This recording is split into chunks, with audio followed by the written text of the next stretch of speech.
इस टाइम हम मौजूद हैं मज़ार जनरल मोहम्मद ज़ियाउल हक शहीद साबक सदर जो है वो इस्लामी जमहूरिया पाकिस्तान आए हैं। मैं आपको इसको अंदर से विजिट करवाता हूँ, तो आपको मैं अंदर से इसको विजिट करवाता हूँ। ये आप देख सकते हैं इस टाइम हम उनकी कब्र पे मौजूद हैं। और ये सदर पाकिस्तान भी और एक टाइम में चीफ मार्शल एडमिनिस्ट्रेटर भी रहे हैं और पाकिस्तान के ताकतवर तरीन सदर रहे हैं।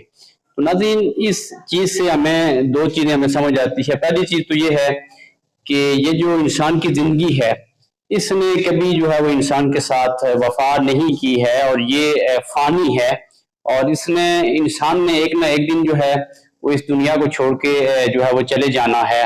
और दूसरा, जो लोग ताकतवर और ताकत के नशे में और इक़्तिदार के नशे में और पावर के नशे में जो है वो जुल्म सितम करते हैं, नाजायज लोगों का हक मारते हैं या और तरह का जो है वो गरीबों के हकूक पे डाका डालते हैं, उनके लिए एक ये बहुत बड़ा सबक है कि ये इस सारी सिचुएशन को और सारी सूरत हाल को देख के जो है वो इबरत पकड़ें और इंसान जो है वो उसने तादेर जो है वो इस जगह पे नहीं देना।